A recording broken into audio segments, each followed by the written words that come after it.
What is up, fighters? Today we're looking at the top 10 split pushing champions in the game. This is based on how good they are at just sitting in a lane and winning the game entirely by split pushing. It is my opinion, but as always backed up with some research and stats. For this video, comment with who you think should be here and why to be featured in my next top 10. So I think there are 3 different tiers of split pushing. So we're going to kick this off with one in our 3rd tier at number 10 with Irelia. This 10th spot has had like 4 or 5 different champions in it before I settled on Irelia, and the way we want to think about it is she's kind of like a mini Jax. You build pretty much the same, you scale really well into the game, you take towers quickly and do a lot of damage so you can easily 1v1 anyone who tries to stop you. Stat wise, there are a few things that all of these champions have in common. Basically, the later the game goes, the higher their win rate becomes, and the more games you play to them, the higher it is. When I was doing my research and stuff, this mainly seems to be because split pushing takes some getting used to, so you need some champion experience, and it does become more effective the later the game goes. For Irelia specifically, there are a bunch of different Irelia builds, honestly, right? You can build a few damage items and then build defensively for team fights, but if you build her attack speed heavy with like a Ginju's and stuff, then she can really pack a punch onto towers. An Irelia who gets ahead especially will dive you constantly, and you'll need more than one person to stop her pushing, which does make her a very good split pusher. We're going to leave Irelia in our shadow here and move on to one of the harder people to stop pushing on this list. Unlike others here that just take towers really quickly, Zed would prefer to kill you first and take towers later. He is great in a 1v1. He's an assassin, that's kind of what he does, right? And especially if he's ahead, he'll most likely just dive you over and over. It's hard to deal with because you really need to send someone else to help, at which point he'll just shadow away and the rest of your team has a 4v3. This is one pick that doesn't want to TP into fights. He doesn't really care about the rest of the map. His job is to kill whoever is trying to stop him and take towers. With the Ghost Blade active, like the attack speed active and the stupid amount of AD he builds, he can take towers so fast and way before most people can react. From one ninja to another one, next up is probably the most famous split pushing champion. Shen is not your typical split pusher. Sure, he'll take towers eventually, but that's not really the end goal, I guess. The others on here all take towers really fast. The idea is that if you leave anyone on this list alone in a lane, then your tower count will go down very quickly. With Shen, there is like virtually no risk split pushing at all. Either you get a tower or you just ult into team fights. Normally there is a trade-off to split push, like you're not with your team, but Shen doesn't have that. Basically, Shen forces the enemy team to do something. You're going to take towers eventually, so they have to make a move, and if they do, then you'll just ult down anyway. So for number 7, we're moving on to the next tier of champions, and we're going to start with Fiora. We're getting into the unstoppable territory now. If Fiora gets rolling, you are going to have a really bad day. She is very mobile with her lunge anyway, so she can like escape if people come to stop her, but if they don't come, then she will destroy towers and the person trying to defend it. She is amazing 1v1 anyway, right? That's one of the biggest things about Fiora. She has that heal, her riposte, and a crap ton of damage, so she can easily dive someone. This is the problem when facing a split pushing Fiora. If you're behind, then she will dive you. She will take towers and you have to send 2 or 3 people to stop her, at which point the rest of your team can take something. The silly amount of AD that she builds, her attack speed buff, which is also an auto reset by the way, can make short work of towers, and she doesn't need to be alone for long to get something out of it.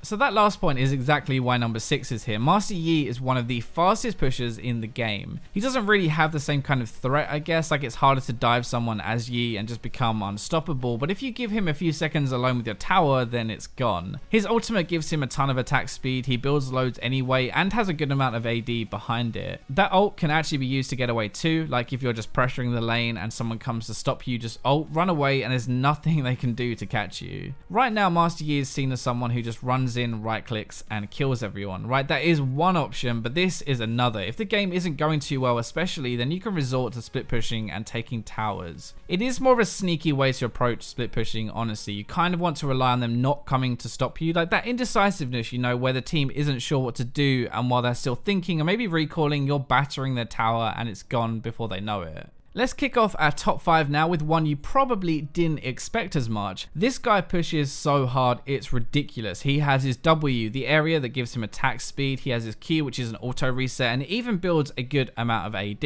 It's surprising how fast he can take towers, but he can also 1v1 people so well with his ultimate. If people do ever come to stop you, then you have your W to speed you up, pillar to slow them down and block them off, and even ultimate to heal you if you're really in trouble. The thing here is, like, if you leave a Trundle alone in a lane, point. Even early into the game, he will take 1 or 2 towers at least. That is partly what makes him so good here actually, how early into the game he can start to split push and punish the enemy team. I'm talking like level 7 area here as well. Loads of the replays I watch, like just leave this guy alone in a lane when someone TPs out and he will push like crazy. Number 4 is one of the most irritating champions in League of Legends, and yup, we're talking about Singed. This again is a different playstyle to what we've already talked about in this video. We're okay at taking towers, but it's mostly how hard it is to stop a Singed player. He'll get to the point where he's so tanky that towers basically don't exist to him anymore, like he'll just dive you over and over. He'll proxy the wave, which means that he'll take aggro and kill the wave behind your tower. That'll mean your tower takes extra minion damage again, and if no one is there to stop him, then he'll just auto it to death. You'll notice I haven't included much about ZZ Rot or Banner in this video, even though those two items are amazing at split pushing, and that's mainly because I want to base this video on the champions themselves, not items. Singed is a great split pusher anyway, but he's made even better with Banner and ZZ Rot. Even just ZZ Rot makes this guy 10 times better at taking towers, but especially that Banner as well is just insane. So we've already established he's good at pushing, right? But what about if you try and stop him? He'll honestly just run away, like even maybe use his ultimate for the burst and move speed, plus like if you go to stop him and actually try to fight him, he'll just run away and poison you as you chase. Like there's really little you can do to stop him.